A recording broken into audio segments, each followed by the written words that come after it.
BFM Business et Tech Co présente Tech Co, la quotidienne. François Sorel. Bonsoir à toutes et à tous, 19h31 en ce jeudi soir. Merci d'être là, merci de suivre Tech Co, la quotidienne sur BFM Business. Vous le savez, on est là du lundi au jeudi, 19h30, 21h pour parler tech et commenter toute l'actualité tech qui est de plus en plus dense. Vous allez le voir encore ce soir avec au sommaire dans Tech Co, la quotidienne. Eh bien, on va débriefer ensemble le Dev Day d'OpenAI. OpenAI qui a profité de ces derniers jours pour annoncer beaucoup de choses qui peuvent peut-être bouleverser notre quotidien. On va y revenir avec nos experts. Tiens, la Ligue des Champions bientôt sur Netflix, du foot en direct sur Netflix. Qui l'eût cru, qui l'aurait imaginé? Eh bien, c'est la petite rumeur qui court actuellement. Et puis tout à l'heure, on s'intéressera à cet incubateur créé par Dassault Systèmes, justement incubateur de start-up qui manipule la 3D. Et justement, nous aurons deux start-up qui sont soutenues actuellement par Dassault Systèmes. Ce sera en toute fin d'émission. Voilà le sommaire de ce Tech Co, la quotidienne. Encore un grand merci d'être avec nous et bienvenue à vous toutes et à vous tous. Tech Co, la quotidienne, le débrief de la tech. Le débrief de l'actu tech avec ce soir sur le plateau de Tech Co, Philippe Devos. Salut Philippe. Salut, bonsoir à tous. Ravi de te retrouver Philippe, fondateur de Phileos, cofondateur de Wanadoo. Ah, Wanadoo. Qui a encore une adresse Wanadoo? Oh, Philippe, qu'est-ce qui se passe? Orange maintenant. Moi, ils n'ont jamais voulu me la rendre. Christelle Edman, si tu nous entends, fais quelque chose. Rends-nous Wanadoo. Évidemment, tu as été aussi l'ancien directeur général de l'EPITA. À tes côtés, c'est Lucas Perrodin. Salut Lucas. Bonsoir. Fondateur de AI Partners et ancien directeur du Meta Reality Labs.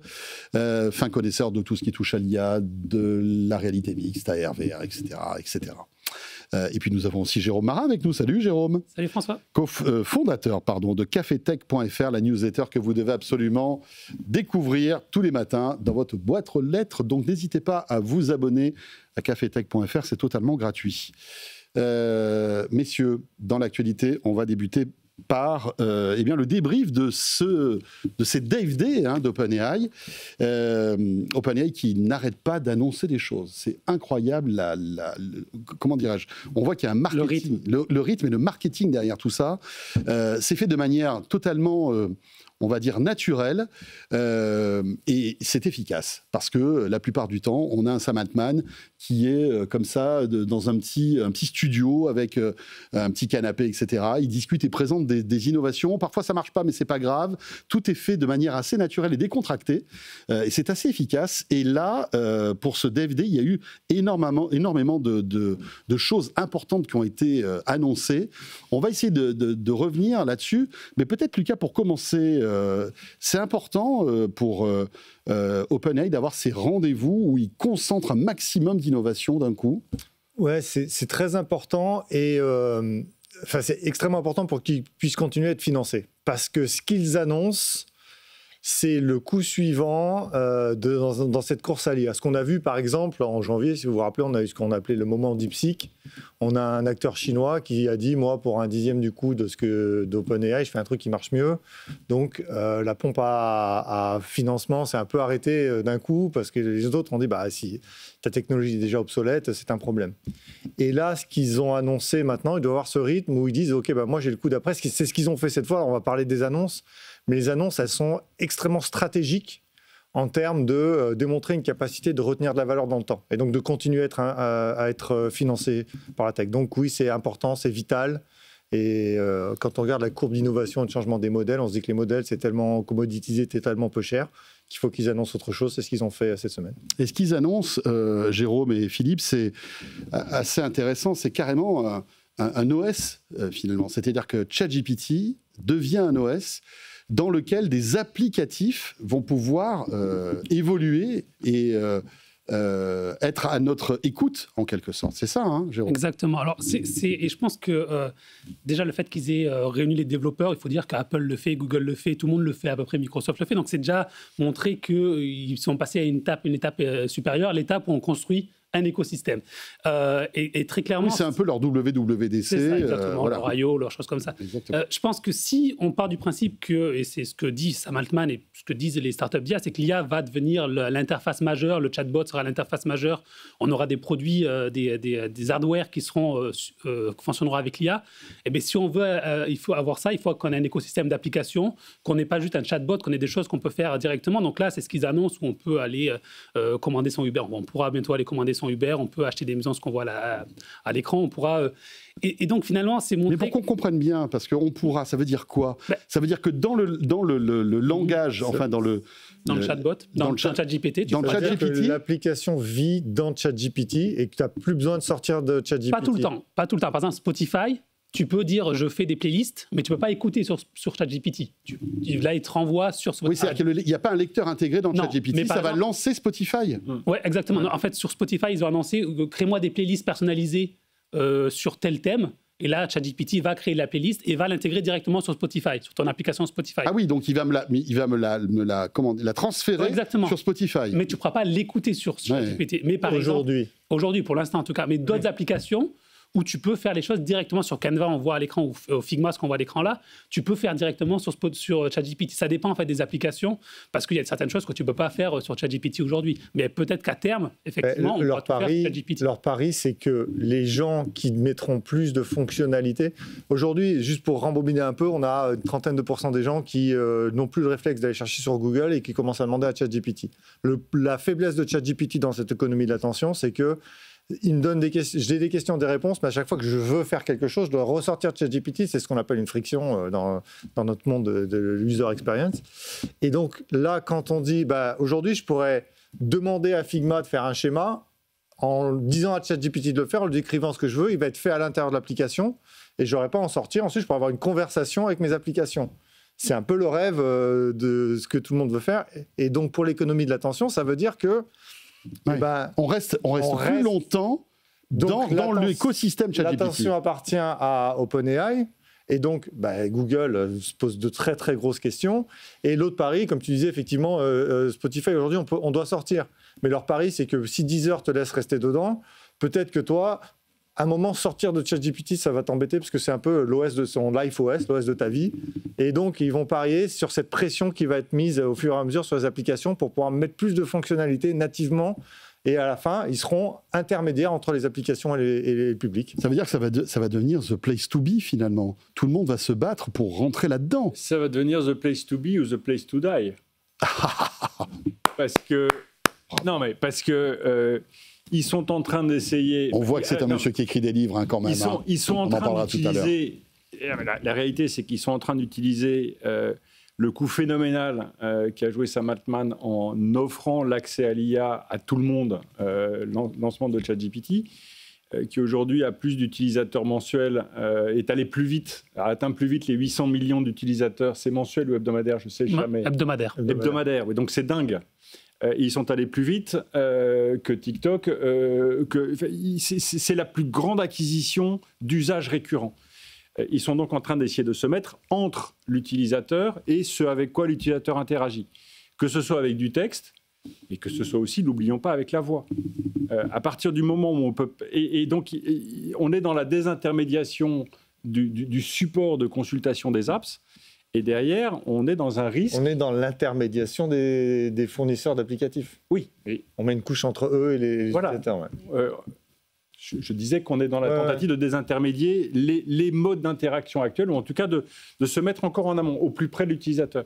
Et donc toute la question derrière, c'est qui va monétiser, qui va gérer le paiement, parce que dans les annonces qui ont été faites, il y avait aussi la faculté, c'est toujours les mêmes exemples d'ailleurs, c'est quand même assez marrant, comme si la seule vie d'un Américain se résumait à commander un voyage sur Booking, pardon, pas de pub, pas de nom, réserver un resto, c'est toujours les mêmes cas d'usage. Mais ce qui est intéressant, c'est que là, ils annoncent qu'ils vont intégrer également le paiement.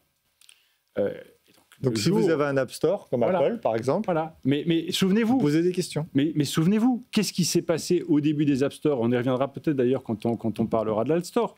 Au début des App Store, il y a eu un foisonnement d'applications, de bricolos, de gens qui faisaient des trucs plus ou moins géniaux, qui ont en fait permis aux éditeurs des App Store de monitorer, de regarder ce qui était demandé, etc., puis de le faire eux-mêmes.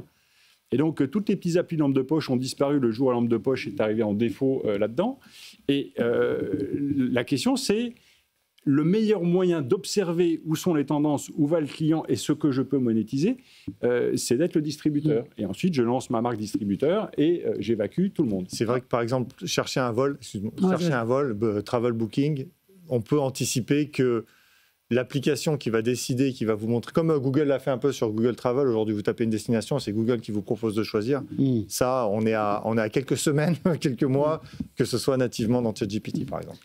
Oui, mais juste, après évidemment, tu pourras t'exprimer Jérôme, mais ça veut dire quoi? Ça veut dire que c'est Booking qui va m'imposer son choix finalement. Tu vois ce que je veux dire? C'est qu'aujourd'hui, il n'y a pas que Booking comme agence de voyage sur Internet. Non, c'est OpenAI. Hotel.com, tu as Expedia, tu as Opodo. C'est OpenAI qui va mettre ces gens-là en concurrence pour qu'ils fournissent le meilleur service dans son application. Mais qui te dit que ça va être le meilleur pour moi? Est-ce que ça ne va pas être le meilleur pour leur business? C'est le même principe que Google. Tu pourras choisir, en fait. Ouais. Oui, mais comment tu vas choisir? C'est le même principe comme tu choisis aujourd'hui pour une application. Oui, mais tu perds tout l'intérêt de ce truc-là si tu commences à choisir. L'idée, c'est que cette IA, si par exemple on part de Booking, tu dis voilà, j'ai envie de partir un week-end à Rome, on est deux, j'ai un budget de temps, etc., etc. Je veux partir de tel endroit, je veux revenir voilà, je fais un truc comme ça. Il va me sortir un week-end packagé, ok? Mais qui va me dire que c'est le meilleur? Aujourd'hui, quand tu fais ça chez Google, c'est prioritisé par Google. Oui. Et il y a un équilibre entre la pertinence, l'intérêt économique. Google ne te propose pas ça encore. Mais c'est lui qui décide qui arrive en 1, 2, 3. On sait que le meilleur endroit pour enterrer un cadavre, c'est la deuxième page des résultats Google. Donc quand il décide les 3 premiers, il décide ce que tu vas choisir. Oui. Intuitivement. Ils ne te le disent pas aussi mais après, clairement. J'arrive sur un site, que ce soit Booking, Opodo, etc. Je vais choisir mon hôtel, je vais choisir mon avion, je vais choisir ma voiture. Ok? Mais c'est moi qui vais choisir. Là, oui et non, enfin, c'est ce que tu crois naïvement, mais la prioritisation de ce qui t'est montré, par rapport mais la plupart des gens prennent ce qui est recommandé. Okay. Il y a Donc, ce que je veux dire par là, d'une recommandation à l'autre aujourd'hui déjà. Ce que je veux dire par là, est-ce qu'on aura véritablement, est-ce que ce sera la meilleure affaire? Pour qui ça va être la meilleure affaire? Ça doit être une affaire. Est-ce que ça va être la meilleure affaire pour ChatGPT ou est-ce que ça va être la meilleure affaire pour l'utilisateur? Il faut que l'utilisateur soit convaincu que c'est la meilleure affaire pour exactement comme Google aujourd'hui. Okay. Tu te poses plus la question, les 3 premiers, tu leur fais confiance parce qu'ils travaillent d'abord sur la pertinence, ensuite sur la monétisation. C'est cet équilibre-là qui doit être respecté. Jérôme. Non, juste pour revenir sur ce que disait Philippe, sur la façon où ChatGPT pourrait remplacer finalement des services qui existent aujourd'hui. Et on peut se poser la question, quand on voit certaines choses qui ont été annoncées, tu te dis, par exemple, Canva qui va sur ChatGPT, mais à terme, pourquoi je vais aller sur Canva si je peux le faire sur ChatGPT? Et en fait, je pense que, ou chercher des voyages ou réserver des hôtels ou des restaurants, je pense que ça habitue les gens aussi à aller directement sur ChatGPT, de dire, ah ben tiens, ça, je peux le faire sur ChatGPT, alors qu'avant, j'allais sur tel site, mon site par défaut, c'était ça, ou ma plateforme par défaut, c'était ça. Et ça habitue les gens petit à petit à aller sur ChatGPT. Et le jour où ChatGPT dira, ben, c'est bien gentil, mais moi, j'en ai marre de payer, d'envoyer du trafic à Booking pour vendre des billets d'avion. Pourquoi c'est pas moi qui vends les billets d'avion en direct? Et ben, le jour où il fait ça, Booking, ils n'ont plus rien, en fait. Ou alors, ils ont habitué les gens. Si tu veux apparaître, il faut que tu optimises, donc ce qu'on appelle le SEO, le GO, le Generative Engine Optimization. Il faut que tu optimises ton contenu pour qu'il soit performant chez moi et que mes utilisateurs aiment booker avec toi. Et ensuite, si tu veux être ranké premier, il va falloir que tu payes. Ça, c'est certain. Et là, il a dit qu'il ne le ferait pas. En fait, aujourd'hui, ce qu'ils ont, par exemple, on parlait tout à l'heure des paiements. Donc, en fait, ce qu'ils ont annoncé, c'était il y a 2 semaines, ou 1 semaine ou 2, qu'on pouvait acheter directement sur ChatGPT avec Etsy. Eux, ils se disent, on va prendre juste des commissions. Donc, il dit très, très clairement ce que dit Sam Altman. Après, on le croit pas. Oui, mais c'est Booking qui a donné 120 millions de dollars, non? Il n'y a pas un site comme ça qui a donné 120 millions. Je crois avoir entendu ça pour arriver justement de manière interne dans ChatGPT. Alors, ils ont pas au courant, mais je pense pas c'est pas possible aujourd'hui qu'ils aient payé OpenAI pour ressortir. Par contre, ce qu'ils peuvent avoir fait, c'est payer tout un tas d'agences et investir pour, avec l'hypothèse, ce qu'on appelle le GO, le Generative Engine Optimization. Je suis une boîte lambda et je sais comment est fait l'entraînement de ChatGPT et j'essaie de mettre un maximum de données sur moi, bien structurées, qu'on appelle LLM compliant, bien pré-mâché pour ChatGPT, pour que lorsqu'on fasse l'entraînement du modèle, ils se disent, cela, c'est vraiment ce dont je dois parler en premier. C'est ce qu'on appelle le GEO, dont toutes les sociétés aujourd'hui sur lesquelles toutes les sociétés sont en train de se jeter aujourd'hui, parce que c'est obligatoire pour survivre maintenant. Et donc, est-ce que vous pensez que c'est le game changer en matière d'usage? S'ils arrivent à exécuter ils ont fait 2 choses, ils ont fait ça et l'agentique, on pourrait parler 2 minutes de l'agentique si vous voulez. Ouais. C'est là. Après, la question, c'est entre ce qu'ils annoncent et ce qu'ils font et la qualité d'exécution. C'est toujours ça qui fait la différence. Mais si ça marche, alors ils s'attaquent à l'App Store en tout cas à ce qu'on appelle la value capture, de la captation de valeur de l'App Store d'Apple d'un côté et de la captation de valeur du business de Google de l'autre, avec une proposition de valeur qui est hyper forte. La question, c'est est-ce qu'un jour, toi, moi, nous tous, le jour où une app ne sera pas dans ChatGPT, on va se dire, oh, putain, elle n'est pas dans ChatGPT, celle-là, je ne vais pas m'en servir. Ouais. S'ils arrivent à ça, ils ont gagné. Ouais, ils ont gagné. Ouais, et ils changent de nom éventuellement et ils enlèvent le Open de OpenAI. Parce que la promesse d'ouverture horizontale et totale, elle est en train de se refermer comme une mâchoire et si on parle d'AgentKit, aussi sur celle des développeurs. Alors moi, je suis moins optimiste sur ça. On disait la même chose avec les enceintes vocales, avec Alexa. On disait Alexa, ça va tout révolutionner. Et en fait, oui, avec Alexa, les fameux skills. Pas marché. Les skills, exactement. On dit on va commander son Uber sur Alexa, on va commander ses produits Amazon sur Alexa. Et finalement, ça n'a pas du tout marché parce que y a encore une friction ou alors parce qu'il y a des nouveaux usages qui rentrent pas dans. Je pense que c'était techniquement pas prêt non plus. Non mais regarde, en fait, c'est empiriquement, Alexa n'est pas arrivé à 100 millions d'utilisateurs au bout de 2 mois. Mais peu importe. 800 millions après 2 ans. Oui, mais ça, c'est peu importe. Donc, ils avaient Alexa aux États-Unis quand moi j'habitais aux États-Unis. Quand tu habitais, c'était partout Alexa. Tout le monde avait un Alexa quasiment.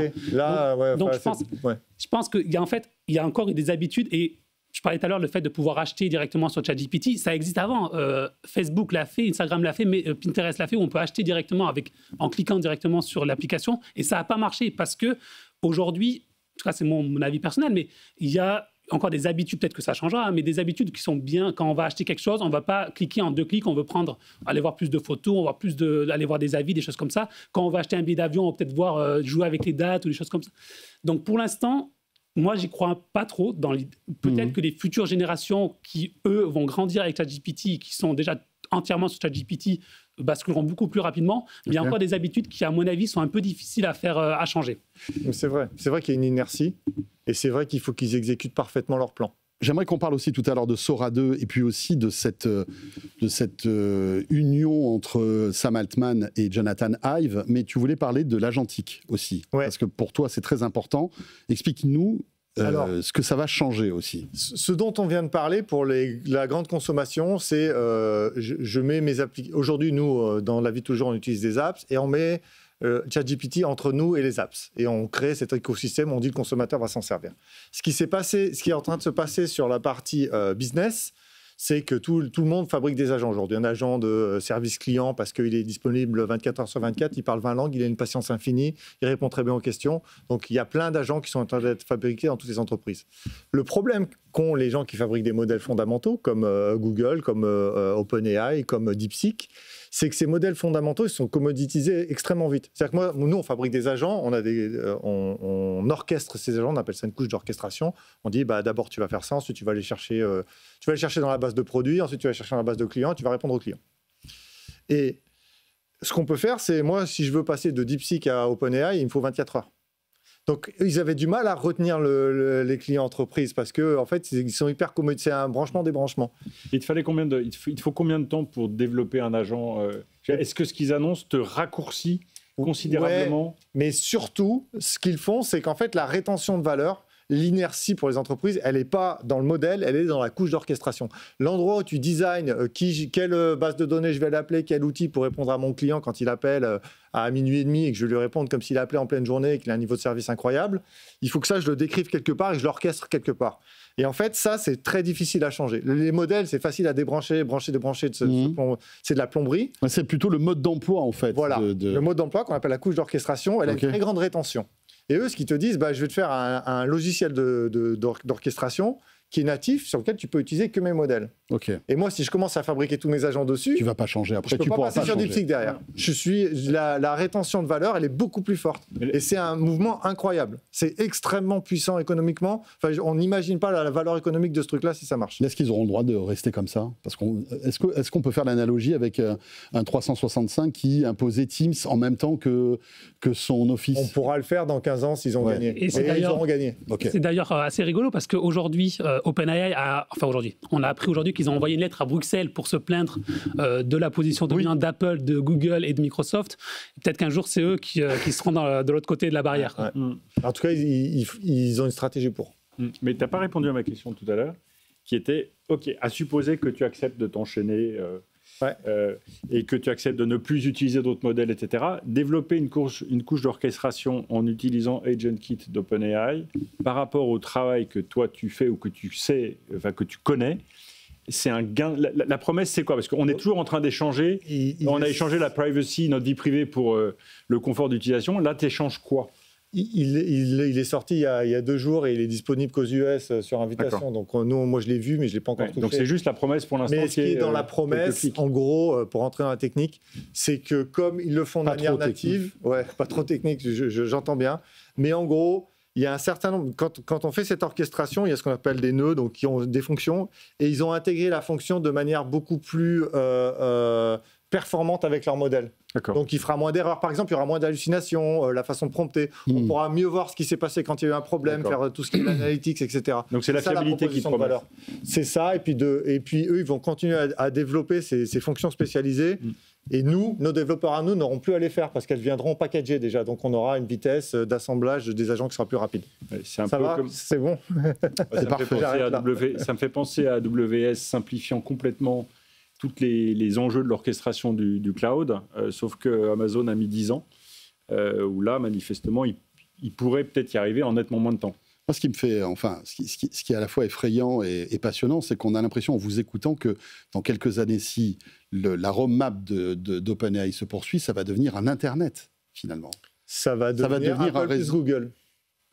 Ouais, c'est ça.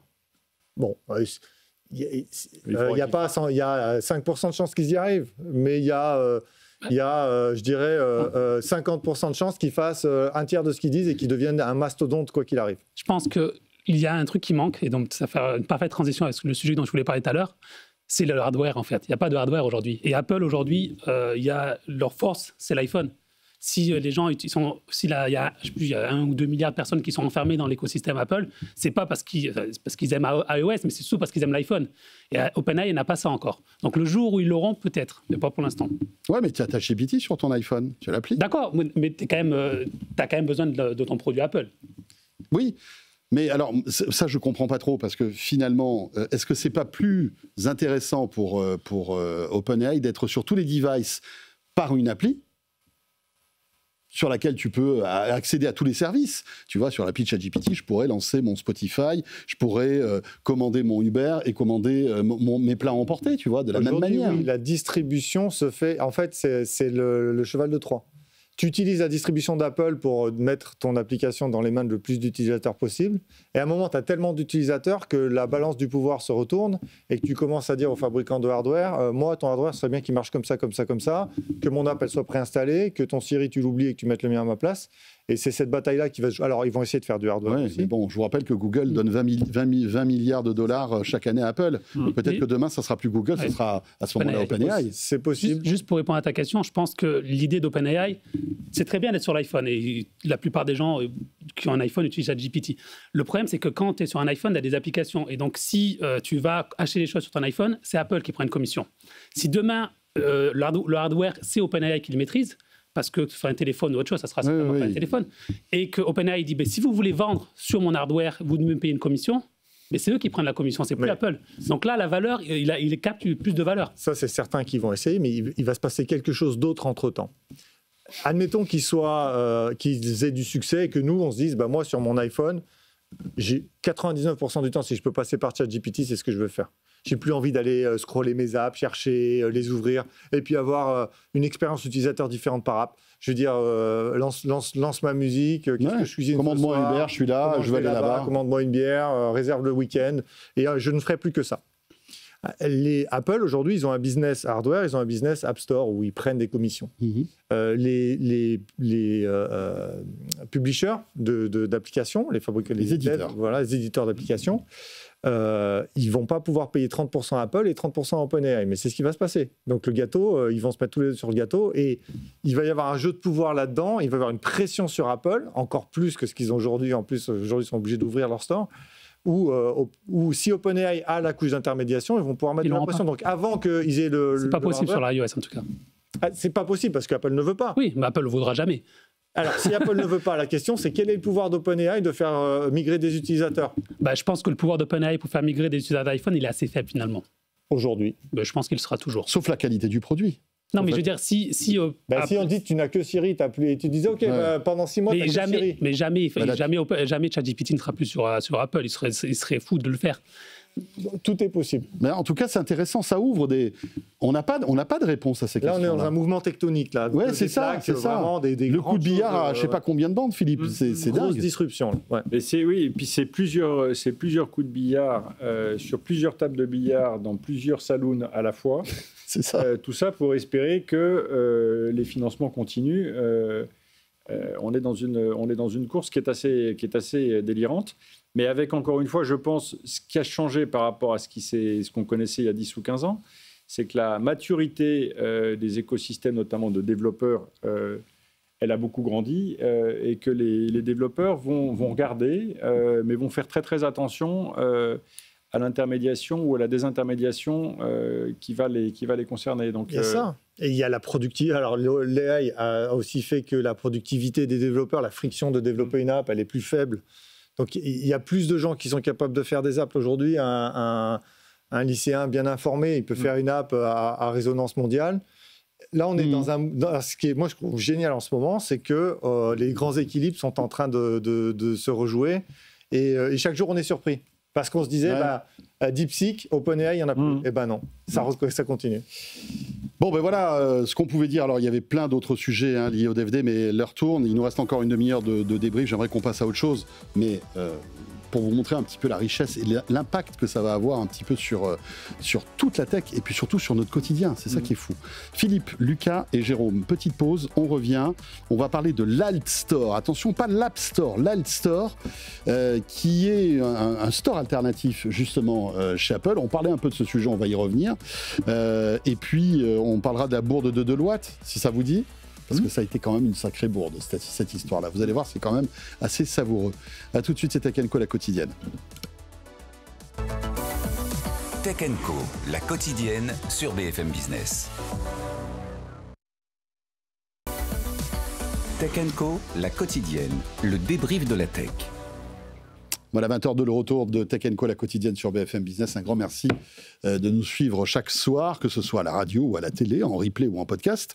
Pour débriefer l'actu jusqu'à 20h30, Philippe Devost est avec nous. Rebonsoir Philippe. Bonsoir. Fondateur de Phileos, cofondateur de Wanadoo, ancien directeur général de l'EPITA. Et tu as participé à cet ouvrage paru aux éditions du comptoir prospectiviste.fr. Moi qui écris des bouquins d'histoire, je pensais que je n'allais pas me hasarder à écrire sur l'intelligence artificielle, qui est quand même un sujet périmé, dès que tu publies. Oui, c'est vrai. Et en fait, là, on a écrit ce livre à 24 mains, et c'est des angles morts et des éclairages sur l'IA que personne ne voit jamais. Et moi, j'ai modestement contribué au premier chapitre en tant qu'historien, et qui raconte le lien qu'il y a entre vos parties de Counter-Strike, de Quake et de Doom, et les moments de ChatGPT qu'on vit aujourd'hui. Vous savez qu'il y a un lien, mais vous ne savez pas forcément lequel. Et ce sera dans le chapitre 1. Lisez ce livre, Gaël Picard, qui a coordonné tout le monde et que je remercie beaucoup. Et ça s'appelle Cœur d'intelligence, on le disait. On trouve ça partout ? On trouve ça partout. On trouve ça... l'éditeur, c'est toujours quand même convenable d'en parler, c'est les éditions du comptoir prospectiviste, et le livre est disponible partout. Je te renverrai le lien sur Lulu, etc. Parfait. Lucas Perrodin est avec nous aussi, fondateur de AI Partners et ancien directeur du Meta Reality Labs, et Jérôme Marin, fondateur de cafetech.fr. Messieurs, on a évoqué évidemment le chamboulement qui est en train de provoquer, ou essaie de provoquer OpenAI avec ChatGPT et toutes ces nouvelles fonctionnalités qui ont été annoncées ces derniers jours. Autre petit bouleversement dans l'écosystème d'Apple, c'est l'obligation pour Apple, dans certains pays, d'ouvrir en fait la la concurrence son App Store, ce qui fait que, typiquement en Europe, grâce ou à cause du DMA, Apple est obligé de laisser la porte ouverte à des magasins alternatifs, ce qui est un truc qui était inimaginable il y a encore 3-4 ans. Quoi. Et là, maintenant, en fait, vous pouvez sur votre iPhone installer un autre store. Il y en a plusieurs. Il y en a un qui s'appelle l'Alstore et on en parle ce soir parce que ce store alternatif vient de lever 6 millions de dollars. Et moi, je croyais qu'il était valable qu'en Europe, mais non, il y a d'autres pays où, en fait, Apple est obligé de s'ouvrir à des stores, on va dire, alternatifs. Il y a le Japon, il y a l'Australie, Brésil. Et le Brésil. Voilà, c'est intéressant. Donc, on voit que ça commence un peu à craquer dans un peu partout. Est-ce que, franchement, on peut prendre au sérieux ces stores alternatifs aujourd'hui ? Tiens, Philippe, qu'est-ce que tu en penses ? Je trouve que c'est une réponse intéressante à une question pas toujours très bien posée et dont l'avenir va être amusant à suivre. Je m'explique.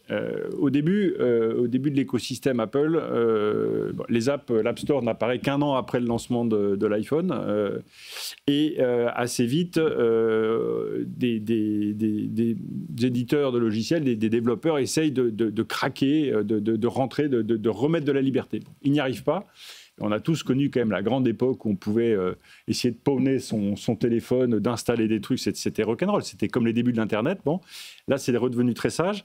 Ce qui est intéressant de voir dans l'App Store, c'est que y a deux choses. D'abord, on y trouve des sujets, des apps qui sont pas en faveur ou pas acceptés, qui ne répondent pas à la politique éditoriale privée d'une entreprise privée qui est Apple.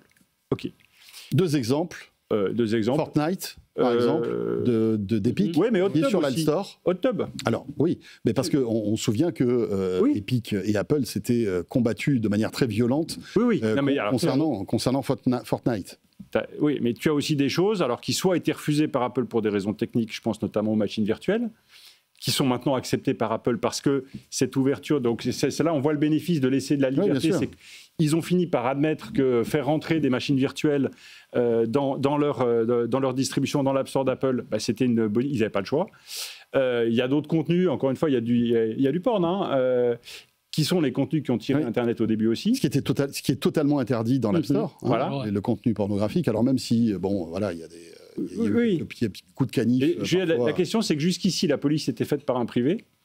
Demain, est-ce que la police sera faite par un État, par des États, par ceux qui poussent chat control je pense qu'on ne fait que déplacer un sujet tout en ouvrant le champ et en donnant de la créativité. Maintenant, reste à voir si toute la mécanique va être si fluide que ça. Et dernier point, c'est qu'Apple reste... Autant la distribution a été ouverte, autant Apple reste le seul maître à bord dans l'installation des applis. Oui, mais bon, alors il laisse quand même passer HotTub, quoi, tu vois. Oui, mais encore une fois, sur le plan éditorial, sur le plan technique, c'est Apple qui continue à maîtriser la manière dont une application s'instancie. Mais ils ne peuvent pas empêcher une appli de porno d'arriver sur un store alternatif, par exemple. Jérôme. Juste sur le fait, est-ce qu'il faut les prendre au sérieux ou pas, je dirais non pour l'instant. Parce qu'on parle d'App Store, ils ont 100 éditeurs dessus. Donc 100 éditeurs, comparé à tout ce qu'il y a sur l'App Store, c'est pas beaucoup en fait. Alors il y a Fortnite qui d'ailleurs, je crois, est maintenant revenu sur l'App Store à cause de la justice américaine. Pourquoi il ne faut pas les prendre ? En fait, le problème de l'App Store, en tout cas aujourd'hui, comment c'est fait en Europe, c'est qu'Apple, dans le cadre du DMA, a mis des nouvelles commissions. C'est-à-dire que si vous êtes développeur et que vous mettez votre application sur l'App Store, vous devez quand même toujours payer des commissions à Apple. Vous devez payer, en plus, c'est un système ultra complexe où vous devez payer à chaque fois que quelqu'un installe 50 centimes. Puis après, quand ils achètent, il faut payer encore plus. Enfin, c'est très, très compliqué. Donc, ce qui fait qu'il y a très peu d'éditeurs qui le font. Et en fait, Fortnite y est parce que eux, c'est plus une posture politique d'y être. D'autres applications y sont parce qu'elles ne peuvent pas y être sur l'App Store. Mais tant que ces commissions existent, les stores alternatifs ne progresseront pas rapidement. Ce qui va se passer, c'est que très clairement, ce que fait Apple, c'est contre le DMA. Enfin, ça ne correspond pas à ce que le DMA lui demande de faire. Donc, il y a une enquête qui est en cours à Bruxelles qui va normalement aboutir dans les prochaines semaines ou les prochains mois, où il y aura certainement une amende contre Apple et des obligations de changer les règles et d'arrêter de prélever des commissions. sur les applications alternatives, enfin les App Store alternatives. Et le jour où ça sera fait, ou le jour où Apple acceptera de le faire, on ne sait pas s'ils accepteront de le faire, là on pourra vraiment avoir des vraies alternatives, sachant qu'il y a quand même, comme tu disais tout à l'heure, des inerties, que la plupart des gens n'iront pas, iront toujours mécaniquement sur l'App Store parce qu'il faut quand même aller télécharger des applications. Il faut le vouloir. Hein. Voilà, aujourd'hui, il faut installer un store alternatif. Hein. Mais ça Apple a mis ça au fond, à droite, en partant de l'ascenseur, derrière le KGB, quoi. Mais ça, normalement, Bruxelles devrait exiger que ce soit plus simple pour télécharger des stores alternatifs. Oui, mais ce qui est hyper intéressant, c'est que c'est des ventures c'est Pace Capital, c'est un fonds américain à 400 millions qui investit dans App Store. Ouais. Donc, l'Europe régule, l'Amérique crie. Les capitalistes américains se disent « Ah, il y a une fracture dans la rétention de valeur d'Apple, bougez pas, j'arrive. » Et ils investissent. En fait, les gens qui attaquent Apple aujourd'hui, c'est des fonds américains qui veulent aller capturer de la valeur chez Apple. Et donc ça va continuer, ça va être bien fun. Fortnite, c'est pas exactement des inconnus. Et c'est vrai qu'il y a une inertie, mais plus tu auras un centre de gravité fort dans cet App Store avec des apps à utilisation quotidienne, plus tu auras de chances d'attirer les gens. Après, est-ce qu'ils vont passer le Rubicon pas, c'est toute une question. En tout cas, ce pari-là, il est fait par des capitalistes américains parce que eux, Europe, leur pari, c'est que, le DMA va devenir mondial comme le GDPR est devenu quasiment mondial aujourd'hui. Et donc, ils mettent un billet dessus en se disant ça va arriver partout et il y aura énormément de valeur à aller chercher. Et l'un des stores concurrents, ce sera l'Alt Store. Et ce n'est pas des Européens qui vont chercher, c'est des fonds américains. Moi, je vous garantis que si vous êtes, admettons, un réseau social qui dépend de l'App Store iOS pour accéder à vos utilisateurs, peut-être que vous avez intérêt à mettre un petit billet sur les stores alternatifs aussi, et en ce faisant, lui donnant de la crédibilité.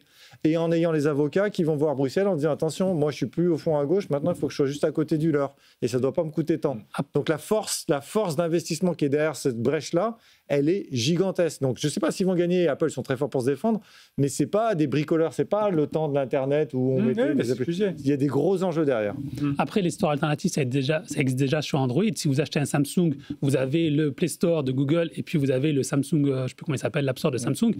Et ce n'est pas pour ça que les gens vont sur l'App Store de Samsung. Donc il y a vraiment, aujourd'hui, il y a toujours des habitudes où...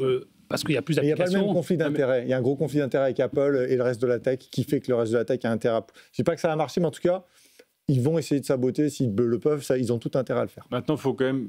Il y a un dernier point de vue quand même sur lequel il faut qu'on réfléchisse. Moi, je n'ai pas la réponse toute crue, mais il faut qu'on réfléchisse ce soir. C'est vu du développeur. Je suis un développeur. J'ai un truc à proposer. Bon, soit je ne suis pas dans les catégories acceptées par Apple, donc là, j'ai qu'une solution, c'est d'aller sur un Alt Store. Sur l'Alt Store ou sur un de ses futurs concurrents éventuels.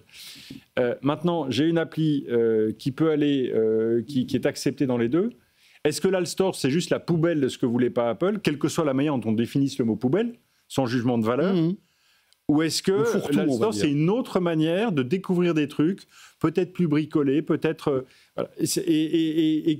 Qu'en pensent les développeurs ? Ça va dépendre des Alt Store. Chaque store alternatif aura sa policy et ceux qui seront bien financés et avec des politiques plus permissives que celles d'Apple, mais pas trop quand même pour que l'utilisateur s'y retrouve, certains vont essayer de parier ça avec beaucoup de funding derrière. Mais après, quel intérêt pour l'utilisateur d'aller télécharger une appli sur l'Alt Store ? L'intérêt, il est simple, c'est que si... Alors pour le porno, je veux bien, mais le porno, tu vas sur Safari, c'est réglé, tu vois ce que je veux dire ? Tu prends un jeu, par exemple, un jeu vidéo sur l'Apple. Si tu le télécharges sur l'Apple Store, Apple prend 30% quand tu achètes des microtransactions. Peut-être que si tu le télécharges sur un autre store, la store prend 10%. Les 10%, les différences de commission, tu paieras moins cher en fait. C'est ça l'intérêt. C'est-à-dire que pour l'utilisateur, ça coûtera moins cher d'acheter des DLC, par exemple, depuis le store alternatif que sur l'App Store. S'il prend moins de commission, parce que le développeur dira, moi, au lieu de 30%, 20%, je passe la moitié, je le rends au consommateur, l'autre moitié, je le garde, et tout le monde est gagnant, en fait. Il y a quand même un gros sujet de financement aussi, parce qu'il y a tout un travail de curation. C'est-à-dire que même sur l'App Store, bien policé, etc., quand on cherche quelque chose de précis, on a 250 applications dont la moitié ne font pas ce qu'elles sont censées faire. Ou en tout cas sont très en dessous du niveau. Donc là, voilà. Mais peut-être qu'il y a un marché pour... En tout cas, il y a assez d'intérêt économique pour qu'il y ait de la pression en fait, dans ce truc-là, plus que juste des bricoleurs ou des pirates. il va y avoir des gros intérêts. Non, on a des VC américains qui mettent de l'argent dessus. C'est toute l'ironie. C'est l'Europe qui ouvre la brèche et c'est les VC américains qui parient dessus financièrement. Bon, ben voilà. Et donc, si vous avez un iPhone, vous pouvez télécharger cet All Store et regarder. Alors, bon, c'est vrai que l'intérêt est quand même assez limité pour l'instant, mais à surveiller. Donc, dans l'actualité, c'est ce qui s'appelle, écoutez bien, se faire prendre les doigts dans le pot de confiture. Ça, c'est exactement ça. En Australie, le cabinet Deloitte a dû rembourser un rapport rédigé pour le gouvernement et pour cause, il avait été rédigé, écoutez bien, en utilisant ChatGPT. Et le problème, c'est qu'il y avait énormément d'erreurs. On écoute les explications d'Anthony Morel, c'était ce matin dans Good Morning Business.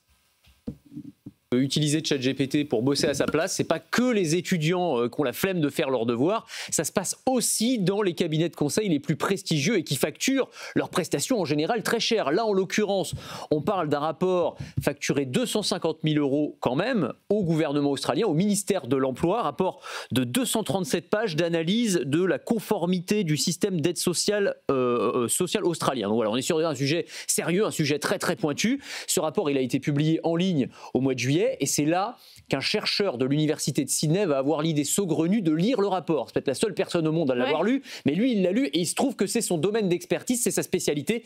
Et il va se rendre compte que ce rapport, c'est du grand n'importe quoi, qu'il y a des références qui sont complètement inventées, qu'il y a des citations qui, en fait, viennent de nulle part.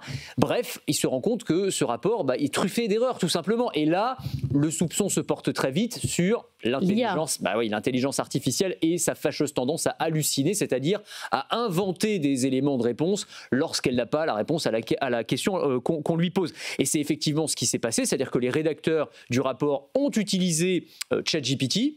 Ils n'ont pas vérifié les citations et les chiffres qu'on leur a donnés et ils ont régurgité ça dans le rapport. Évidemment, quand on fait partie du Big Four, des 4 plus grands cabinets de conseil au monde, ça fait un peu tâche. Alors Deloitte a admis son erreur. Ils ont admis que certaines notes de bas de page étaient erronées. Ils ont republié une version sans les erreurs. Ils ont dû aussi rembourser une partie du contrat et préciser aussi sur la nouvelle version que l'IA avait été utilisée dans la rédaction du rapport. Voilà, c'est quand même assez savoureux cette histoire-là, parce que ces cabinets de conseil demandent énormément d'argent pour des rapports vraiment complexes. Ça fait 6 000 $ australiens la page quand même. Ouais, ça fait cher, et avec un rendement, là, une marge qui fait même pas dire de jalousie Apple, parce que si c'est ChatGPT qui l'a fait, c'est quand même impressionnant. Mais voilà, quand on vérifie pas le travail que fait ChatGPT, c'est comme un élève qui se fait prendre la main dans le sac parce qu'il a fait faire son devoir par ChatGPT, et il y a des hallucinations et des erreurs. Sauf que là, c'est encore plus dur, parce qu'on sait que ce métier de cabinet de conseil va être complètement bouleversé par l'intelligence artificielle. C'est carrément se faire harakiri, quoi. Moi, si j'étais cynique, je me dirais il aurait presque pu le faire exprès, finalement. Parce qu'il montre que finalement, l'IA ne peut pas faire leur travail. Alors, tu vois, à la limite, on pourrait dire ça. L'IA pourrait faire leur travail. Ils s'en sont très mal servis. Très mal servi. Aussi, mais... c'est-à-dire qu'il y a un stagiaire qui n'a pas relu son truc, quoi, tu vois. Ouais, et puis il n'a pas utilisé toutes les fonctions. Je sais pas comment ça s'est passé. Tu te rends compte que ça coûtait 400 000 €, ce truc-là. Mais c'est sûr que ça, disons, déjà, ils ont une très mauvaise image. On voit en France avec tout ce qui se passe autour de l'utilisation dans le gouvernement. Ça aide pas. C'est sûr que si demain on leur dit, vous faites un rapport pour 400 000 €, mais cela dit, il y a une grande partie qui est faite par ChatGPT. On ne sait même pas. De toute façon, ça se trouve, ça n'est pas fait, mais il y a toujours la suspicion que c'est fait. Il y a déjà une très grande... Oui, mais c'est déjà le cas. Mais c'est sûr que ça ne va pas les aider. Alors... Nous, on a monté un business sur la disruption du secteur du conseil, et ça se passe très bien. Donc, c'est sûr que le conseil, c'est du contenu, et le contenu, l'IA, c'est très éligible au contenu. Ce qui s'est passé, c'est vrai, c'est marrant, c'est anecdotique, et ça nous rassure. Mais la vérité de l'utilisation de l'IA dans le secteur du conseil, c'est pas ça. Elle est déjà présente partout.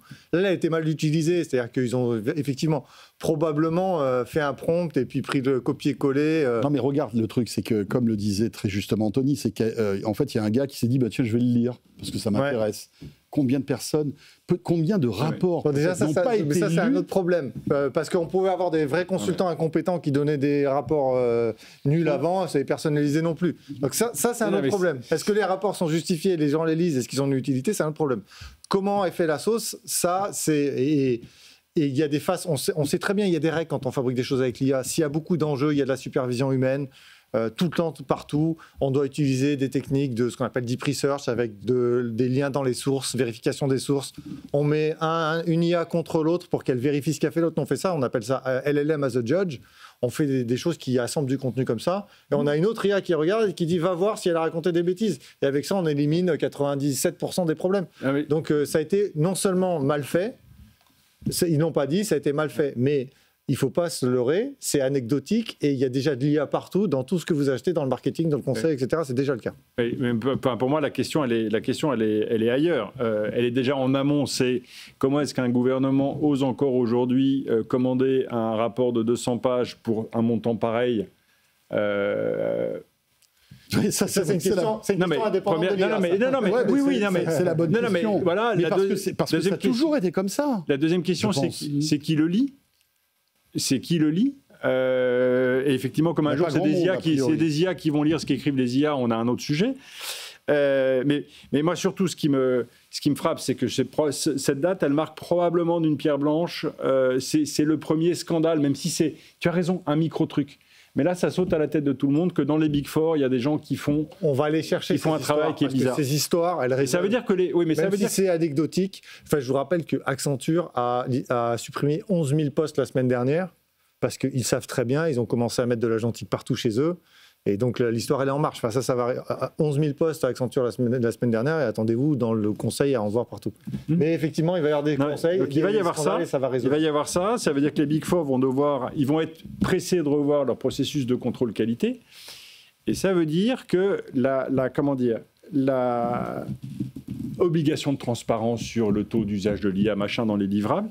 Et donc, ce qui fondait au départ, ou initialement, la confiance dans ce type d'institutions, qui sont celles des indépendants, que tu payais cher. La confiance va elle-même devoir être contractualisée. Ouais. Et ça, pour moi, il y a un sujet à la fois sur des machines écrivent des trucs que personne ne lit. Ça, c'est une grande interrogation. Mais avant, c'était des humains qui écrivaient des trucs, personne ne disait. J'étais bien placé pour le savoir. Il y a un magnifique rapport en 2013, rapport Lemoine, Philippe Lemoine, l'ancien président de Laser, qui fait un boulot de dingue. On est plusieurs centaines de personnes. On sort un truc enterré par Jean-Marc Ayrault qu'il avait en 2 semaines. Donc, il y a quand même une question de gâchis, là, comme on est en train de chercher des économies. A-t-on besoin de commander des rapports? A-t-on besoin de les écrire? Et surtout, est-on certain qu'ils sont lus? Et à quoi sert le fait qu'ils existent? Je peux juste donner un contre-exemple de vie réelle, nous, comment on fait la sauce. Dire qu'il y a de l'IA dans le consulting, c'est un point de marketing pour nous, de vente. Et c'est vrai. On dit à nos clients, voilà, on va interroger des experts dans certains domaines sur le problème qu'on est en train de résoudre. On va enregistrer ça, il y aura un transcript. Et on a un agent qui prend la transcription de tout ce qui s'est dit, qui le classifie par thème, et qui va faire un certain nombre de qualifications.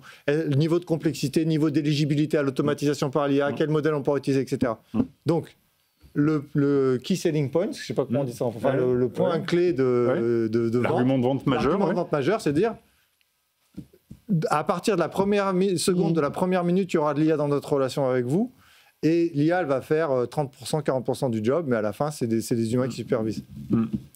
Bon. Il y a quand même une petite ironie dans l'histoire. Je crois que c'est le même jour où ils annonçaient qu'ils allaient rembourser partiellement. Oui. Deloitte annonçait... un partenariat avec Anthropic, avec Anthropic pour déployer Claude et équiper Claude. Équiper ses 500 000 collaborateurs ou près de 500 000 avec Claude. Voilà. D'un coup, cette annonce qui pouvait être un peu quand même sympathique, elle a une autre saveur. C'est d'ironie, ouais, c'est un peu... Il nous reste 5 minutes, les amis. J'aimerais qu'on prenne un petit peu le temps pour évoquer cette actu, alors qui n'est pas forcément très tech, même si Netflix est avant tout une entreprise de tech.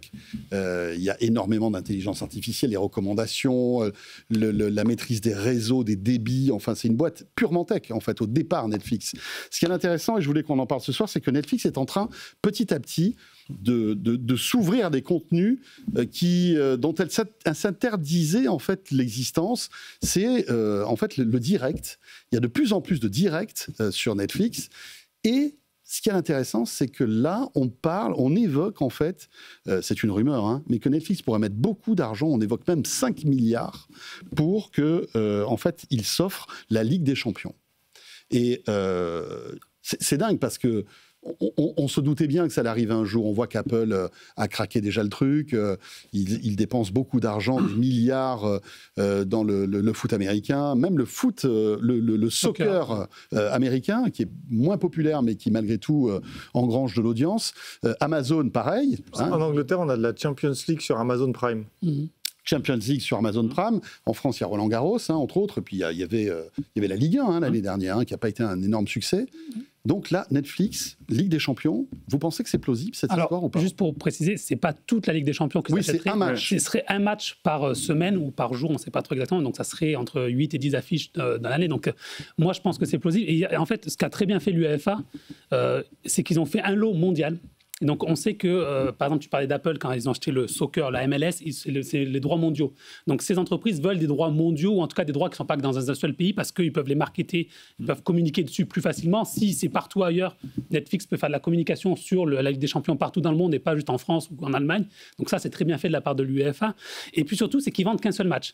Netflix, ça ne les intéresse pas de dépenser 5 milliards pour acheter tous les matchs, parce que c'est trop cher, en fait. Là, si tu achètes un match, ça veut dire que les gens qui sont abonnés à Netflix, ils vont plus des abonnés parce qu'ils vont avoir leur match de Ligue des Champions, donc tu renforces le catalogue. Ouais, c'est un bonus, quoi. Voilà, c'est un bonus. Certaines personnes qui disent peut-être que je vais plus m'abonner à Netflix parce que ça coûte cher, eh bien, ils vont garder leur abonnement ou ils vont s'abonner. Donc le coût est assez limité. Et comme ce n'est pas une plateforme qui a besoin d'avoir beaucoup de contenu, parce qu'ils ont déjà tellement de contenu, un match, ça suffit. Et ce que fait Amazon avec Roland Garros, il diffuse un match par jour. Ouais, mais Jérôme, tu n'es pas d'accord que c'est peut-être un match pour débuter? Je pense pas, parce que tu vois, par exemple, Amazon, ils ont acheté la NFL, donc le football américain. Ils ont acheté un match par semaine. Ça les intéresse pas, ça coûte tellement cher en fait.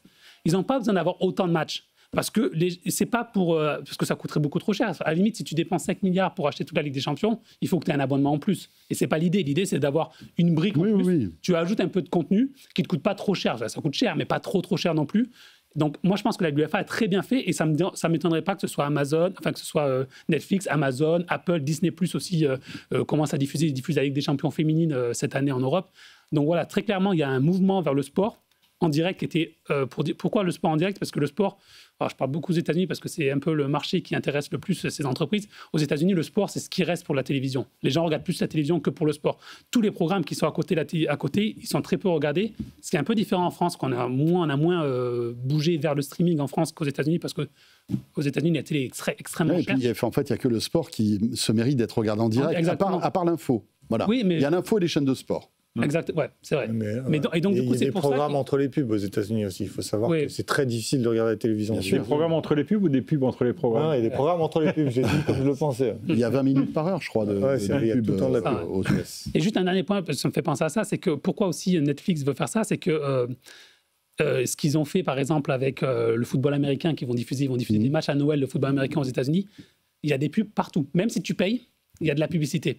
Et donc, Netflix est en train d'investir massivement pour augmenter leur inventaire publicitaire, pour augmenter le nombre de pubs qu'ils diffusent. Et c'est une bonne accroche publicitaire, en fait. Exactement. Et donc là, diffuser un match de foot, ça permet de vendre beaucoup plus de pubs et de faire monter les volumes. Et quand on fait monter les volumes sur le marché publicitaire, c'est là où on peut demander plus d'argent aux annonceurs. D'accord avec tout ça, messieurs? Oui, moi ce que je vois, c'est que cette entrée des players, des acteurs over the top, donc des grands streamers, qui effectivement négocient des droits mondiaux, c'est un mouvement intéressant qu'on observe depuis quelques années. Ça serait une première, ça, non? Ils se payent la Ligue des Champions. Un droit mondial pour retransmettre. Amazon, je crois pas que ce soit mondial. Ils ont déjà le catch. Ils diffusent le catch. Non, mais le foot, c'est un peu particulier. Le catch, c'est peut-être moins cher. Oui, sur le foot, ça sera sur le foot, avoir des droits mondiaux. Sur le football, oui, ça serait une première. C'est rare, quoi. À part la MLS qui a vendu ses droits mondiaux à Apple, personne ne vend les droits mondiaux parce que chacun préfère vendre paille par pays parce que ça rapporte plus. Ça rapporte plus. Mais là où je voulais en venir, c'est que ça va contribuer, en tout cas, ça va entretenir la fragmentation de l'offre pour ces événements qui sont à très très haute valeur en temps réel et dont la valeur est à 0 le lendemain. Et que, à mon avis, ils n'ont pas fini avec le piratage et qu'il ne serait pas du tout impossible qu'on voit le piratage IPTV repartir de plus belle.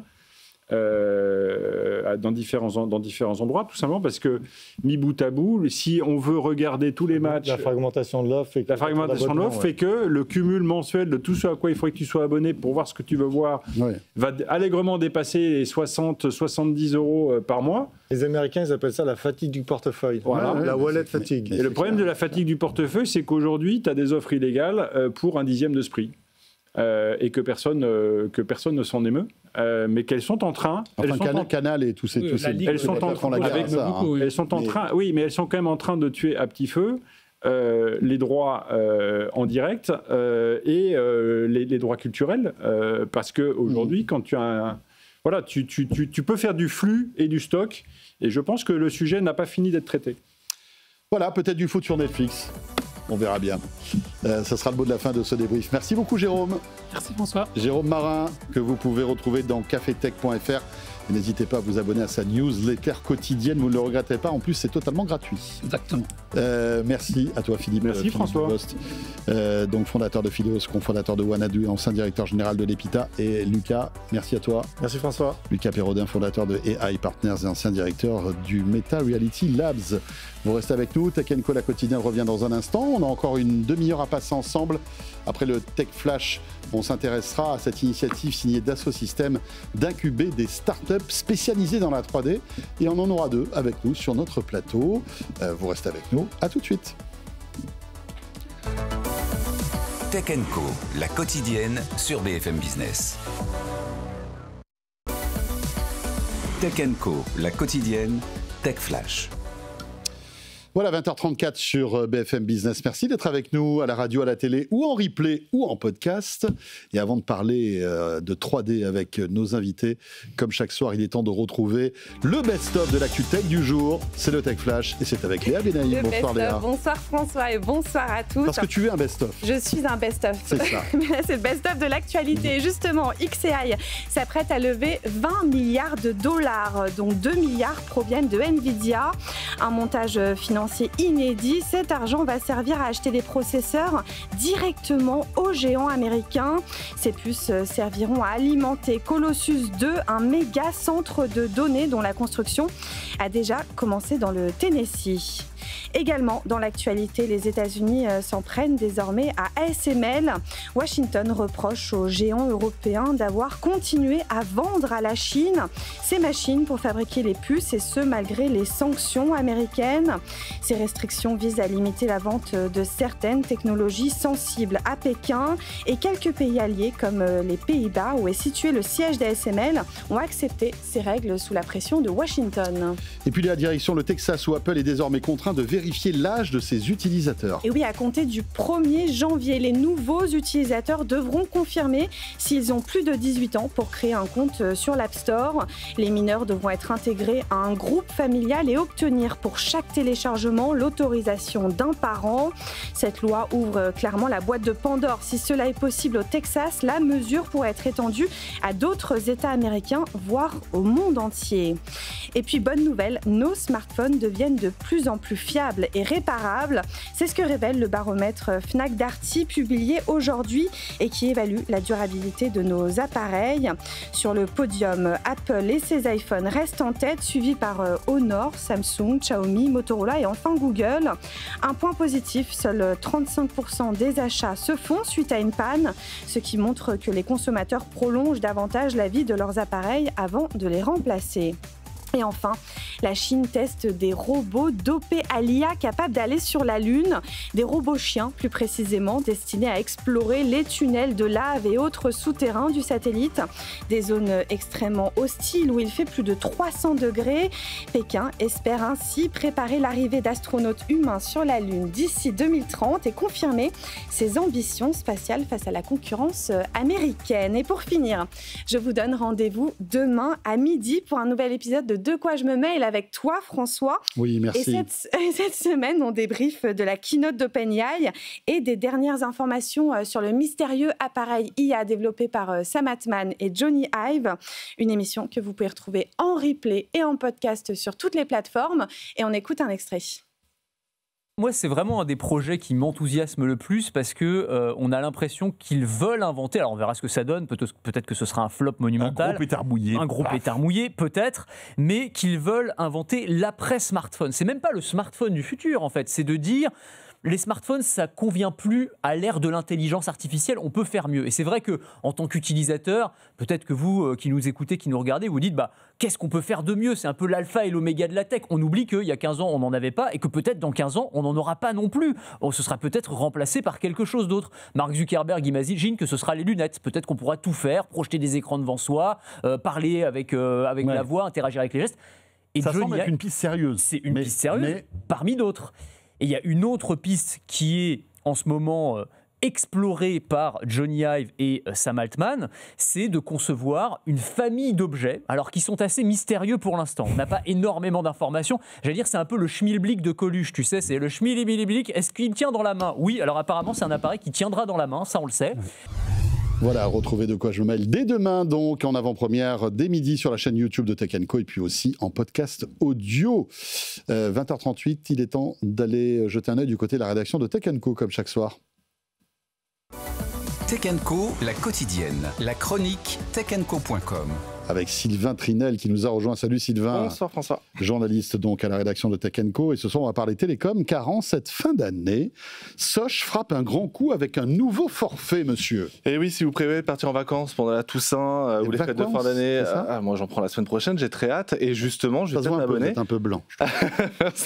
Oui, tout le monde ne peut pas être Léa Benaïm, malheureusement. Oui, mais effectivement, voici, c'est le forfait probablement qu'il vous faut. Sosh a lancé aujourd'hui un forfait voyage qui propose 200 gigas de data en 5G en France, mais surtout 40 gigas de data dans 130 pays, dont l'Union européenne et les départements d'outre-mer. Le tout pour 15,99 € par mois. Alors sur le papier, c'est simplement une aubaine, à un bon prix, sauf que dans les 130 pays, il y a des destinations jusqu'ici rarement vues au sein de forfaits ou d'options dédiées au roaming. Dans la liste, on trouve le Japon, un territoire qui est bien difficile à percer compte tenu de la concentration des télécoms dans le pays, mais aussi la Corée du Sud, la Chine, le Pérou et même le Chili. Voilà, un forfait qui est taillé pour les voyageurs. Donc Sosh vient tenter de concurrencer Free sur son propre terrain. Et c'est un peu ce qu'on se dit, effectivement, en voyant les pays ajoutés, parce que si Free a été le premier opérateur à proposer sans surcoût de la data dans de nombreux pays, comme les États-Unis et le Canada, et bien le Japon, Pérou ou Chili, eux, n'ont jamais été concernés jusqu'ici. L'offre de Sosh, qui est l'opérateur low cost d'Orange, on le sait, est donc particulièrement intéressante, à une condition, ne pas faire de hors forfait. Oui, parce que si vous dépassez les 40 gigas à l'étranger, vous ne serez pas en débit réduit. Attention, c'est la petite astuce. Vous allez payer 13 € le mégaoctet. Ah ouais. Voilà, alors attention.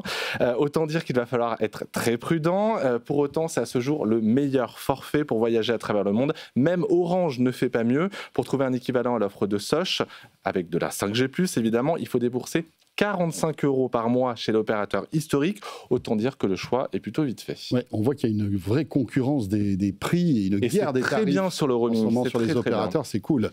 Vous allez passer ces choches ou pas? Trop dur à dire. Je crois que je ne l'ai pas bien dit là. Pas du tout même. Bon, moi, je ne vais pas le redire parce qu'après ça fait de la pub. Il vaut mieux pas. C'est pas bon. Merci beaucoup Sylvain. Pas de souci. Sylvain Trinel, donc de la rédaction de Tech & Co, 20h40. Allez, on parle 3D Startup avec nos 3 invités tout de suite.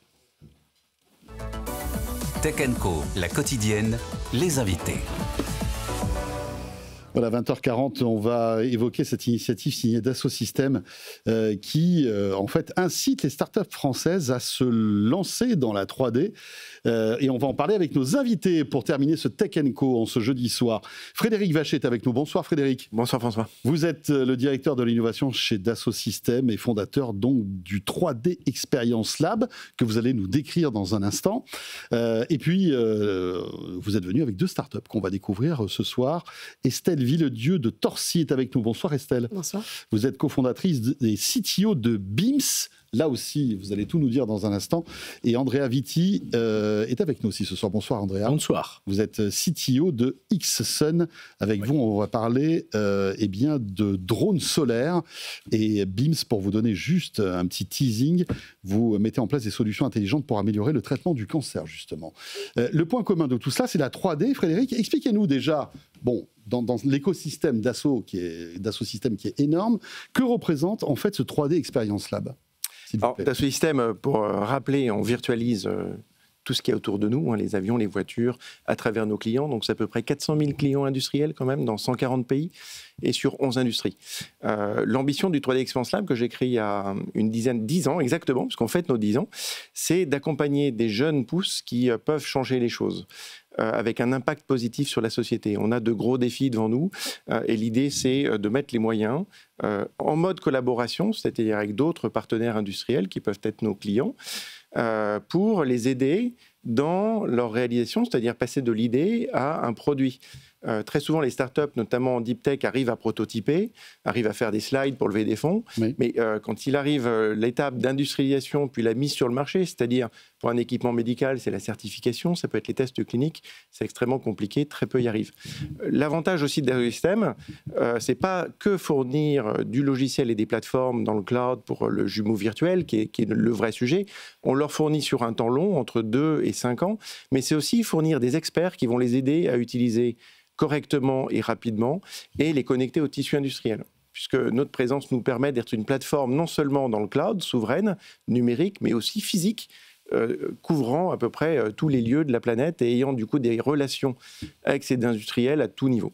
Parce que derrière tout ça, il y a ce fameux jumeau numérique aussi, le fait de... Exactement, donc vous citiez la 3D, donc ça fait partie, c'est une des parties de Dassault Systèmes que les gens connaissent bien, mais Dassault Systèmes, c'est 12 marques, et donc on fait de l'IA, on fait de la biotech, on fait des tests cliniques, mais effectivement, tout ce qui concerne le jumeau virtuel, de la modélisation, du design, de l'ingénierie, de la simulation pour boucler et optimiser la modélisation, puis tout ce qui est production, maintenance, mise sur le marché, jusqu'au recyclage. On couvre la spirale de l'innovation complète de tout produit dans le monde virtuel autour du jumeau virtuel, qui est un modèle de données sur lequel on génère tout un tas d'applications. Le Generative AI est à la mode. Nous, on utilise le modèle de données pour générer un plan, un programme numérique pour commander un robot, une machine-outil, des images de synthèse. Tout est génératif chez Dassault Systèmes, en fait. Alors, vous disiez, en fait, vous fêtez vos 10 ans de ce 3D Experience Lab. Si on fait un peu le bilan, c'est plus de 80 projets, je crois, qui ont été accompagnés par le 3D Experience Lab, avec le soutien, en fait, des mentors de Dassault Systèmes. C'est-à-dire que voilà, il y a aussi après toute l'expertise et toute l'aide, le coaching en fait des talents de Dassault derrière tout ça. C'est extrêmement important et c'est quand j'interroge les startups après coup, c'est souvent ce qu'elles valorisent le plus. Parce que toucher des experts qui sont compétents sur à peu près tous les sujets, toutes les industries, c'est extrêmement enrichissant. Partage de savoir, transfert, c'est ce qui permet souvent le succès. Est-ce que la 3D est toujours autant à la mode ? Si je vous dis ça, c'est un peu une question un peu provocante parce que on se rend compte que y a eu quand même pas mal d'échecs. Tout ce qui est VR, en fait, a du mal à décoller, que ce soit du côté de chez Meta, mais aussi du côté d'Apple, avec le Vision Pro. On voit que pour le grand public, c'est compliqué de vivre des expériences 3D. Alors, c'est pas une question de mode. On ne peut pas faire sans le jumeau virtuel. Dans le monde de l'industrie, tout industriel, dans tout secteur d'activité, va créer son produit dans le monde virtuel avec de la 3D.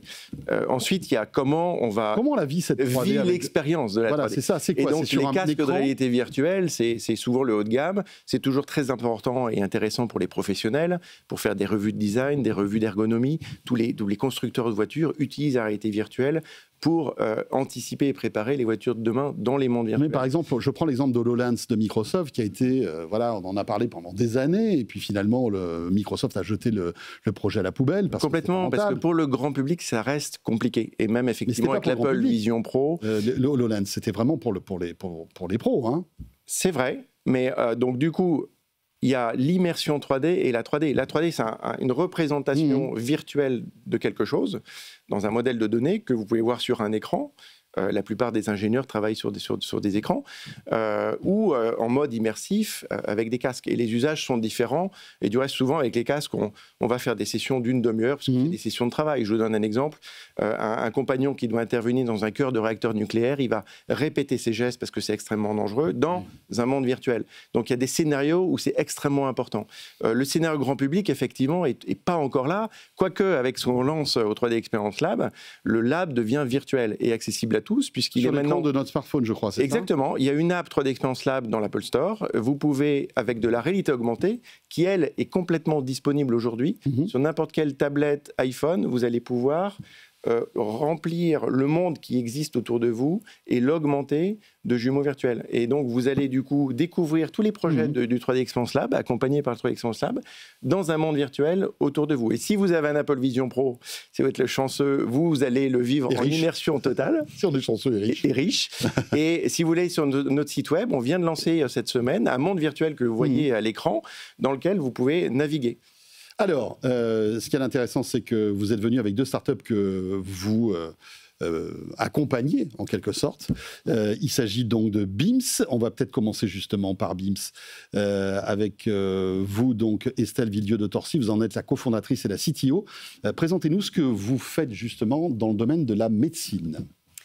Eh bien, vous n'êtes pas sans ignorer le fardeau que représente le cancer. Voilà, les chiffres parlent d'eux-mêmes. En 2020, il y avait 20 millions de patients nouvellement diagnostiqués du cancer dans le monde, et ces chiffres ne vont faire qu'augmenter. La chirurgie est la modalité unique la plus efficace pour traiter le cancer. Et enlever la tumeur. Exactement. Le problème, c'est qu'encore aujourd'hui, en moyenne, entre 20 et 50% des patients opérés vont avoir une récidive locale de leur cancer. D'accord. Ça, c'est lié à de la croissance tumorale à partir de petits résidus qui restent à l'issue de la chirurgie. C'est-à-dire que le chirurgien n'enlève pas toute la tumeur, il reste des cellules qui sont mauvaises. Exactement. Et qui après vont se reproduire et refaire une tumeur en fait. Exactement, c'est ça. Parce que c'est vraiment très complexe, surtout quand on se trouve à la limite de zones fonctionnelles. Oui. Là, c'est Octobre Rose en ce moment, donc les tumeurs gynécologiques sont un exemple de ce cas. Et donc nous, on développe une technologie qui s'appelle Triop, qui consiste en une sonde miniaturisée per-opératoire qui va aider les chirurgiens à localiser précisément et en temps réel ces résidus et à les retirer en préservant les tissus sains environnants. En temps réel? En temps réel. D'accord. Le temps réel de l'ordre de la seconde. Donc vraiment, le chirurgien se positionne sur le tissu et il est informé immédiatement s'il s'agit de tissus cancéreux. C'est-à-dire que vous faites quasiment une biopsie en temps réel, quoi. Enfin, je sais, c'est peut-être pas le bon mot, mais vous arrivez à détecter si la cellule qu'il est en train de viser avec son capteur est bonne ou pas. Exactement. Wow. Exactement. Et donc, on parle de 3D depuis tout à l'heure, parce que la 3D est au cœur de votre concept aussi, c'est ça? Alors, la 3D, bon, effectivement, ça permet... Ah, vous êtes venu avec votre... D'accord. Je suis venue avec un prototype. Donc, là, on a vraiment travaillé sur l'ergonomie. On travaille avec les chirurgiens, parce qu'un des enjeux, c'est de travailler dans des cavités opératoires très étroites. Je parlais tout à l'heure des cancers gynécologiques. Et donc, l'enjeu, c'était d'avoir quelque chose de très compact et qui permette d'explorer la cavité opératoire. Donc là, on est sur une forme de tube qui fait un diamètre d'environ 1 cm avec un léger coude qui va permettre au chirurgien d'atteindre toutes les zones qu'il souhaite observer. Dernière question, comment vous arrivez à détecter en fait s'il reste des cellules mauvaises? C'est quoi? C'est une réaction chimique?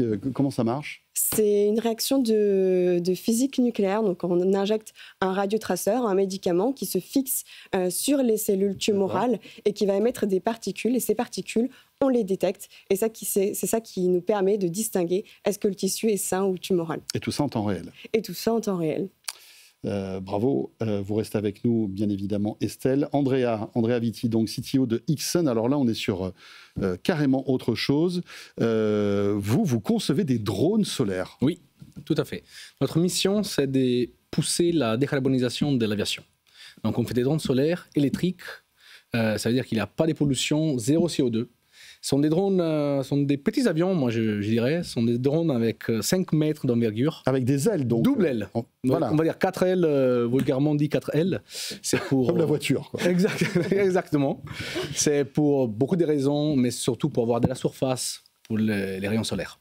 D'accord. Oui. Donc en fait, les panneaux sont sur les ailes. Absolument. Ce qui vous permet d'avoir justement beaucoup d'espace pour installer ces panneaux photovoltaïques. Et ces drones donc, sont totalement autonomes. Ça fait un peu penser au Solar de notre ami... Solar Impulse. Solar Impulse. Exactement. Voilà. C'est miniaturisé, tout petit. Nous, on peut voler jusqu'à 12 heures grâce à ça. Ouais. Donc, encore une fois, en même prestation d'une drone thermique, mais sans être polluant, mais surtout être silencieux. Nous, on fait des activités qui sont la surveillance. On travaille pour la pêche illégale, on travaille pour les frontières, surveillance des frontières. Là, on vient de décrocher un contrat assez grand avec le ministère de l'Intérieur d'un important pays européen pour la surveillance des frontières. Et c'est notre cœur d'activité. Oui, parce que c'est vrai que les drones, en ce moment, on ne parle que de ça, hein, dans la défense. et voire parfois dans l'attaque aussi. C'est furtif aussi un drone? C'est quelque chose qui passe, alors sans mauvais jeu de mots, en dessous des radars? Clairement. Donc notre drone, pour sa nature, pour sa configuration, pour le fait qu'il n'est pas thermique, donc qu'électrique, il n'a pas des traces radar, et surtout sonore. On peut vraiment ne pas le voir arriver. Et ça, c'est pour ça c'est intéressant pour la surveillance, parce qu'on peut voir tout et ne pas être vu. Donc, autonomie de 12 heures en 100% électrique, c'est ça. Drone le plus silencieux du marché. Vous en êtes où aujourd'hui? Est-ce que vous avez déjà commercialisé ces drones? Absolument. On a un drone SolarX One qui est un industriel. On a fait déjà beaucoup d'émissions pour différents acteurs, publics, privés. Et maintenant, on a débuté à vendre des machines, encore une fois, aux États, au ministère de l'Intérieur, au ministère de la Défense. Très importante. Nous, on n'a pas conçu un drone pour l'attaque. Nous, on est vraiment pour le support. Relais communication, images, support à terre. Ça, c'est hyper important. D'accord. Et alors, il est piloté, il n'est pas autonome, ce drone? Autonome. Ah, d'accord. Oui, donc, il n'est pas piloté. La règle, elle dit qu'il faut toujours avoir un télépilote, mais c'est juste un backup humain, parce qu'encore, on n'est pas prêt à être toute seule. Mais il a une intelligence qu'il peut, en gros, il peut faire sa mission. On va dire. C'est-à-dire qu'on va lui définir son plan de vol avant qu'il ne décolle. Absolument. Et il va le suivre et après réatterrir à l'endroit où on lui aura dit de réatterrir. Oui, et s'il y a des problèmes, il peut même prendre certaines décisions en autonomie. Donc s'il y a une avarie, s'il doit atterrir, il y a quand même un certain cadre de une petite intelligence qui fait qu'il peut être autonome. Exactement. Très bien, voilà deux beaux exemples donc de ce 3D Experience Lab. Qui sont radicalement différents. Oui. Alors comme vous l'avez compris, Xesun, c'est un des premiers projets qu'on a accompagnés. Donc après 10 ans, ils sont maintenant, ils exposent au Bourget, ils sont matures. Alors que BIMS, on démarre, il y a encore beaucoup de choses à faire. Mais ça donne effectivement un exemple. C'est très prometteur. Effectivement, nous, l'objectif, c'est de changer les choses. C'est de trouver avec des startups qui sont en innovation de rupture, donc qui vont vraiment prendre des risques sur des sujets extrêmement innovants, essayer de changer les choses et aller jusqu'au bout. Parce que si ça fonctionne, on va inspirer la transformation d'une filière industrielle complète. Comment vous les accompagnez, en fait? On va alors déjà, il y a un gros travail d'identification. Donc, on source énormément de projets. On va dans beaucoup de salons avec nos outils d'AI. On est à l'écoute de tout ce qui se fait. Ensuite, on va travailler le projet avec elle avant même qu'elle pitch. Ensuite, comme pour n'importe quelle session d'investisseurs, on a 2 pitchs par an avec un jury qui va valider, incluant notre CEO. Et puis ensuite, on va leur mettre à disposition une plateforme industrielle, 3D Experience, comme on la vendrait à un client, mais gratuitement et avec le panorama d'applications logicielles qui est nécessaire. Et si je prends l'exemple d'Xesun, par exemple, Andrea a été chez nous pendant quasiment 6 mois. Parce que le fait d'avoir 4 ailes, c'est du coup énormément de turbulences. Donc on a fait beaucoup de simulations, justement. De simulations aérodynamiques pour garder l'importance du drone. Donc beaucoup d'experts ont travaillé avec Andrea sur des serveurs de calcul. Donc le lab, c'est aussi des plateformes géographiques. J'en ai un à Paris, un à Boston, un à Munich, à Shanghai, et je viens d'ouvrir un nouveau lab à Pune, dans lequel il y a un Fab Lab pour pouvoir prototyper. Il y a des serveurs de calcul pour faire du calcul. Il y a tout ce qui est expérience, réalité virtuelle et augmentée, et tout ce qui est data. Estelle, la prochaine étape? Pour nous, la prochaine étape, ça va être de réaliser nos essais chez l'animal. Donc là, on a commencé. Les prochains sont des essais vétérinaires. On va soigner des vrais patients. Et ensuite, on prépare la phase clinique. Donc d'abord avec un essai clinique préparatoire pour aller chez l'homme en 2027 avec notre solution. Pour tout ça, bien sûr, on est en recherche de financement. Donc on a ouvert un tour de financement. Et donc là, si je peux permettre de m'adresser aux auditeurs et aux téléspectateurs. C'est le moment ou jamais. C'est le moment. Eh bien, sachez que le tour de financement est proposé à toute personne individuelle qui voudrait participer. Donc n'hésitez pas à nous contacter pour en savoir plus directement sur nos contacts sur les réseaux sociaux professionnels, ou bien vous pourrez trouver notre contact sur notre site. Voilà. Exactement. Ou sur notre site internet. BIMS, voilà, B-E-A-M-S. Eh ben, bon vent à tous les deux. Merci Estelle Villieu de Torcy et Andrea Vitti, CTO de Xesun. Et merci à Frédéric Vacher de nous avoir présenté tout ça. Et BIMS, on les a détectés aussi avec notre partenaire HEC. Ils ont été accompagnés par le programme Challenge Plus, gagnant Challenge Plus, et donc du coup, cette coopération finalement continue. Et rappelons que vous êtes en quelque sorte un peu le papa de ce 3D Experience Lab. Merci beaucoup pour terminer ce Tech & Co en ce jeudi soir. Merci de nous avoir suivis. Très belle soirée. On sera là bien sûr dès lundi prochain. Et puis d'ici là, n'hésitez pas à le rattrapage avec tous les replays et les podcasts de toutes les émissions de cette semaine. Et moi j'aurai le plaisir de vous retrouver demain. Demain soir sur BFM Business pour De quoi je me mail. Très belle soirée et à très vite. Tech & Co, la quotidienne sur BFM Business.